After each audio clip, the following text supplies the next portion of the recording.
ભાવનગર શહેરમાં કાયદો અને વ્યવસ્થાને લઈને ફરી એકવાર ગંભીર સવાલ ઊભા થયા છે.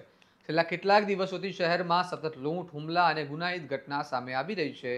અને હવે બોર તળાવ વિસ્તારમાં બનેલી લૂંટ અને જીવલેણ હુમલાની ઘટનામાં પોલીસે આરોપીઓને ઝડપી પાડતા કેસમાં ચોંકાવનારો ખુલાસો સામે આવ્યો છે. તો આખી ઘટના શું છે અને તપાસમાં શું બહાર આવ્યું છે, આવો વિગતે વાત કરીએ આ અહેવાલમાં. નમસ્કાર, હું છું ચિરાગ વર્ષાબેન. આપ જોઈ રહ્યા છો સ્વમાન. 2 એપ્રિલની રાત્રે ભાવનગરના બોર તળાવ વિસ્તારમાં એક યુવક અને યુવતી હોટલમાં જમ્યા બાદ ઘરે પરત ફરી રહ્યા હતા. તે દરમિયાન 2 અજાણ્યા વ્યક્તિઓએ તેમને રોકી લૂંટ ચલાવવાનો પ્રયાસ કર્યો હતો અને વિરોધ કરતા યુવક પર છરી વડે હુમલો કરવામાં આવ્યો હતો. આ ઘટનામાં આરોપીઓ પૈસા અને ચાંદીના દાગીના લૂંટી ફરાર થઈ ગયા હતા, જે બાદ નીલમબાગ પોલીસ સ્ટેશનમાં ફરિયાદ નોંધાઈ હતી. આ મામલે કાર્યવાહી કરતા નીલમબાગ પોલીસે હવે બંને આરોપીઓને ઝડપી પાડ્યા છે અને તેમની પૂછપરછ દરમિયાન કેટલાક મહત્વપૂર્ણ ખુલાસાઓ થયા હોવાનું સામે આવ્યું છે.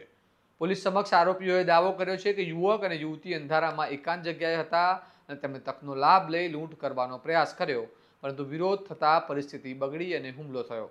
જોકે અહીં મહત્વની વાત એ છે કે આરોપીઓ દ્વારા આપવામાં આવેલા માહિતી અને પોલીસમાં નોંધાયેલી ફરિયાદ વચ્ચે તફાવત જોવા મળી રહ્યો છે, જેના કારણે સમગ્ર ઘટનાને લઈને હજુ પણ અનેક સવાલ ઊભા થઈ રહ્યા છે. હાલ પોલીસ સમગ્ર મામલે વધુ તપાસ કરી રહી છે, જેથી હકીકત સંપૂર્ણ રીતે સામે આવી શકે. એકંદરે જોવામાં આવે તો આ ઘટના માત્ર એક લૂંટનો કેસ નથી, પરંતુ શહેરની સુરક્ષા વ્યવસ્થા પર ફરી એકવાર પ્રશ્નચિહ્ન ઊભું કરે છે. જો જાહેર રસ્તાઓ પર આ પ્રકારની ઘટનાઓ બને તો સામાન્ય નાગરિકો કેટલા સુરક્ષિત છે તે સવાલ થવો સ્વાભાવિક છે. હવે જોવાનું રહ્યું કે પોલીસ તપાસમાં આગળ શું ખુલાસો થાય છે, આરોપીઓને કેટલી કડક સજા મળે છે અને સૌથી મહત્વનું, ભાવનગર પોલીસ શહેરમાં વધી રહેલા ગુનાઓને કાબૂમાં લેવા માટે શું કડક પગલાં લે છે.